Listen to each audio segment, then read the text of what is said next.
நம்மளுமே மக்கள் வந்து நம்ம அப்படி கேஸோ பெட்ரோல் டீசலோ இல்லைன்னா நாளைக்கு நம்ம வந்து இதாகிட போயிருதில்ல. அத்தியாவசியம் தான், அடிப்படை தான், வெளியில் பயணம் பண்ணணும், நமக்கான தேவை தான், அது இருந்தால் தான் சாப்பாடு செய்ய முடியும், எல்லாமே ஓகே.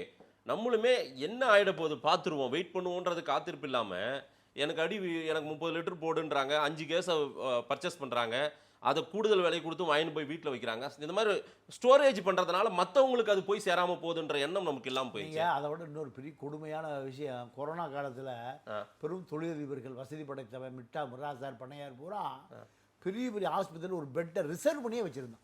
இவனுக்கு கொரோனா கிடையாது, ஆனால் நான் கொரோனா வரும்போதே வந்துடுவேன். அப்போ அங்கே ஏற்கனவே பாதிக்கப்பட்டவனுக்கு அந்த பெட் இல்லை.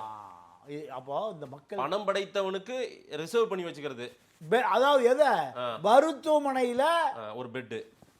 எனக்கு எப்போ கொரோனா வந்தாலும் நான் டக்குன்னு வந்துடுவேன். அப்போ கொரோனா வரலினா வர மாட்டேன், ஆனால் எனக்கு பெட்டுக்கு பணத்தை கொடுத்துட்றேன், பெட்டுக்கான பணத்தை கொடுத்துட்றேன். அப்போ சிலிண்டரு எனக்காக ஒரு 5 சிலிண்டர் எப்போ வச்சுக்கணும். அப்போ நோயாளிக்கு சிலிண்டர் தட்டுப்பாடாயிரும். புரியுதா உங்களுக்கு? அடுத்து அங்கே தான் போகுது.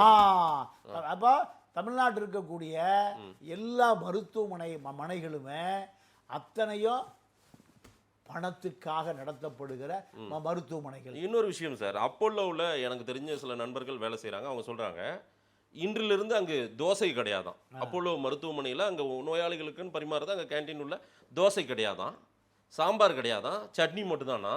அதான் ஒரு தட்டுப்பாடை அங்கே ஏற்படுத்துகிறாங்க. அது உருவாக்குவதன் மூலம் என்னன்னா, அங்கு எப்படியும் அப்போலோவுக்கு போகிறவங்களாம் கொஞ்சம் ரொம்ப நல்லா காஸ்ட்லியான ஆட்கள் தான் போவாங்க. அவங்க எனக்கு கட்டாயம் தோசை வேணும்னுவாங்க, அதை போய் வாங்கிட்டு வந்து கொடுக்கறதுக்கு அதுக்கு ஒரு ரேட்டாக இருக்கும். ஆமாம் தானே, இதெல்லாம் நடக்குது. ஸோ அங்கே ஏற்கனவே தொடங்கிருச்சு இந்த வேலையெல்லாம். பாருங்க எப்படியெல்லாம் இந்த மாதிரி ஒரு மக்களை வந்து இது பண்ணுறாங்க. அப்போ இது அரசு என்ன பண்ணணும்னா, இப்படி செயற்கையாக தட்டுப்பாடை உருவாக்குற பொருள் என்னன்னு கண்டுபிடிச்சி ஒரு டிஆர்ஓ தலைமையிலையோ கலெக்டர் தலைமையிலையோ உடனடியாக போய் அந்த இடத்த ரெய்டு பண்ணணும். ரெய்டு பண்ணி செயற்கையாக தட்டுப்பாடுகளை உருவாக்கக்கூடிய நபர்கள் கைது செய்யப்பட்டார். இந்நேரம் அரசு துறையை சார்ந்தவர்கள் எத்தனை பேர் எத்தனை பங்குக்கு விசிட் அடிச்சு மக்கள் பேனிக் ஆகாதீங்க, நீங்கள் கிளம்புங்க பார்த்துக்கலான்னு சொல்கிறாங்களா? எங்கேயாவது நடந்திருக்கா? எங்கேயுமே நடக்கல. எங்கேயும் நடக்கல. நம்ம சிட்டிக்குள்ளார நீங்கள் எங்கேயாவது பார்த்துட்டு வந்தீங்களா வரும்போது? நான் இப்போ பைக்கு பெட்ரோல் அடிச்சு தான் வந்தேன். ஒரு 500 பைக் நிற்கிது, ஒரு 300 கார் நிற்கிது. அந்த ஏரியாவில் டிராஃபிக் ஜாம். ரோட்டில் நிற்கிறாட்ட டிராஃபிக் போலீஸ் போகிறான், அங்கே நீ அடிச்சுட்டு போ, நீ முன்னாடி போ, பின்னாடி போன எங்க. இப்போ பெட்ரோல் பங்கில் தான் டிராஃபிக் சார்ஜென்ட்டு, டிராஃபிக் கான்ஸ்டபிள் எல்லாம். ஆனால் யாரும் அவங்களுக்கு அவேர்னஸ் கொடுக்கல. பெட்ரோல் கிடைக்கும் தைரியமாக போங்கன்னு யார் சொல்லணும்? தாசில்தார் சொல்லணும், அரசாங்கம் தான் சொல்லணும், ஆர்டிஓ சொல்லணும், டிஆர்ஓ சொல்லணும். அதெல்லாம் அப்படி ஆளே அங்கே வரல.